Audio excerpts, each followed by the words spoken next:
Salut les game devs, dans ce nouveau tuto, nous allons créer ensemble un flat shader qui va nous permettre de faire un rendu plat, donnant ainsi un effet polygonal, un peu low poly si vous voulez, aux éléments de notre scène. Ainsi, à la fin du tuto, on va passer d'un rendu un petit peu comme ça, à un rendu, hop, comme ça.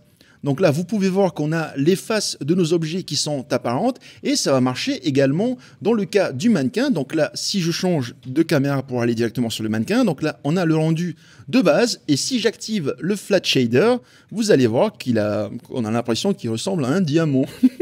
Allez, c'est parti. Alors, avant de passer à la programmation à proprement parler de notre projet sur Unreal Engine, je voulais vous expliquer grosso modo comment fonctionne le flat shading. Alors, pour ceux qui ne savent pas, les moteurs de rendu calculent le taux d'éclairage d'un point en fonction de sa normale. Pourquoi? Vous allez voir ici, je vais vous montrer un exemple. Donc, en gros, si je prends un point sur cette sphère et que j'ajoute sa normale va pointer dans cette direction. En gros, la normale permet de connaître l'orientation d'une surface. Entre guillemets, on peut dire que c'est la direction dans laquelle un point sur une surface est en train de regarder. Alors, en gros, si jamais je voulais calculer le taux d'éclairage de ce point-là, et que je prends par exemple le soleil qui est ici, je vais tracer un vecteur qui va aller du soleil vers le point. Donc ça va donner ça, et je vais regarder à quel point est-ce que les deux vecteurs se font face. S'ils se font exactement face, donc ils sont vraiment opposés, on aura un point qui va être complètement éclairé. Donc là, ici, on a le spéculaire qui apparaît, donc c'est la partie un petit peu blanche sur la surface, et on peut donc voir que le point est complètement éclairé. Donc si jamais je prends un autre point sur la surface ici, donc je vais effacer cette partie-là, et je vais mettre ça là. En gros, on peut voir que la normale du point ne fait pas complètement face au vecteur qui va du soleil vers le point. Donc résultat, on a un point qui est un petit peu dans l'ombre. Et si je prends un cas extrême comme celui-ci, donc là on a vraiment un point dans la normale et si je ne me trompe pas, ça se dit collinéaire. En gros, les deux vecteurs se regardent dans la même direction.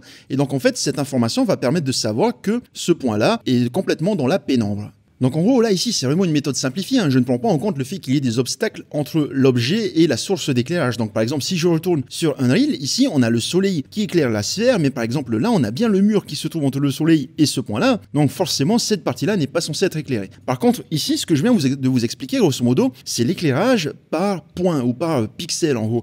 C'est-à-dire que, en gros, l'éclairage se calcule au point. Avec le flat shading, comment est-ce que ça va fonctionner? Donc là, je vais réactiver mon effet. En fait, ce qui va se passer, c'est que plutôt que de calculer une normale au point, donc directement sur la surface, on va calculer un normal sur la face. Et donc en gros, on va prendre par exemple cette face-là ici, et ce qu'on va faire, c'est qu'on va assigner à tous les points de cette face-là la même normale. Donc comment est-ce qu'on va calculer cette normale? Cette normale va être calculée en fonction du centre de la face, grosso modo. Et pour ce faire, on va utiliser des dérivatives x et y. Bon, n'ayez pas peur du terme, c'est assez facile en fait. En gros, on va prendre un point sur la surface, on va calculer un vecteur x qui longe la surface et un vecteur y aussi qui longe la surface. Et ces deux-là sont forcément perpendiculaires.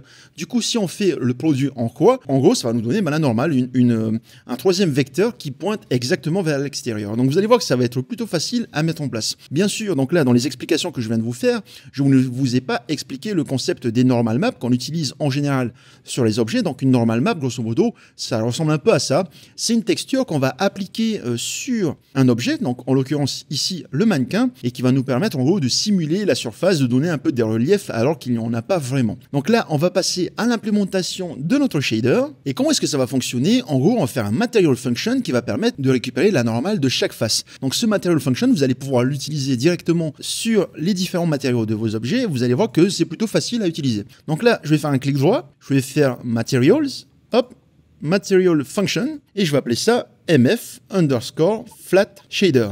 Je vais ouvrir ça, et ici vous allez voir que la logique est très simple à mettre en place. Donc là, je vais me réduire, hop, je vais faire appel ici à Coordinates World Position. Ensuite, je vais appeler DDX, voilà, puis DDY, voilà, et je vais faire un cross. En gros, ici, je viens de récupérer la dérivative en X et la dérivative en Y.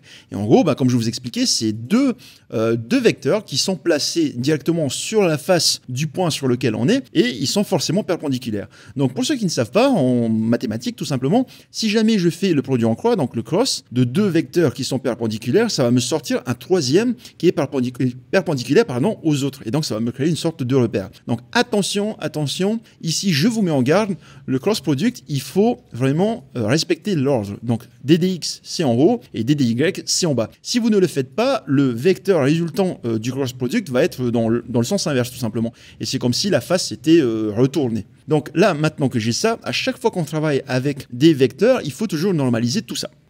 Donc, en gros, le normalize, qu'est-ce que ça va faire? Ça va ramener la longueur du nouveau vecteur à une longueur de 1. Donc là, ici, déjà, si je branche ça, vous pouvez voir déjà que sur la sphère, ici, on a déjà l'effet qu'on veut. Donc là, c'est assez facile. Hein. Donc maintenant, je vais venir sur Expose to Library. Je vais cocher ça, comme ça, on pourra appeler ce Material Function n'importe où dans les Materials. Donc j'applique et je sauvegarde. Et donc là, je vais vous montrer comment utiliser ce Material Function dans les matériaux et quels sont les paramètres à changer. Parce qu'il y a certaines choses à faire sur chaque modèle sur lequel vous allez appliquer ce Material Function. Donc ici, j'ai une sphère dans laquelle j'ai ajouté un matériau de base qui donne juste une couleur ici. Et comment est-ce que je vais utiliser le Flat Shader? Je vais faire un clic droit, je vais taper mf _ Flat Shader et là, je vais brancher ça dans Normal, ici. Ensuite, ce n'est pas tout. Si jamais j'applique par exemple et que je vais voir le résultat directement dans le viewport, vous allez voir qu'on a un drôle de résultat. C'est tout simplement parce qu'il faut activer ici, donc vous sélectionnez ce truc-là et vous allez chercher, hop, dans la partie, si je ne me trompe pas, c'est Material, vous avez Tangent Space Normals. Donc là, en fait, vous allez décocher cette partie-là. Pourquoi? Tout simplement parce qu'on va lui dire, tu ne calcules pas les normales au point, tu vas les calculer vraiment par rapport à la surface.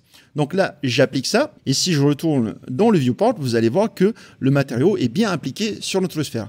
Maintenant, je vais vous montrer comment l'appliquer au mannequin, parce que c'est un peu plus compliqué. Donc ici, je suis dans le mannequin master, donc le matériau qui est appliqué directement sur le mannequin. Là, on peut voir la fameuse normal map qui est appliquée. Et comment est-ce que je vais faire pour appliquer mon truc? Je vais faire appel ici, à la toute fin, avant le mannequin master, à une fonction qui s'appelle replace normals. Donc celui-là, Matte Layer Blend Replace Normals. Donc en gros, ce truc-là, qu'est-ce qu'il va faire? Il va prendre ici le résultat qu'on a emmené, et en fait, il va écraser les normales qui ont déjà été calculées en les remplaçant par MF Flat Shader. Donc si je branche ça, en gros, il va ignorer tous les calculs qui ont été faits sur les normales, notamment ici avec la normal map, et il va ajouter directement notre Flat Shader. Donc là, comme pour l'autre modèle, il faut venir ici dans Material, vous allez décocher Tangent Space Normal.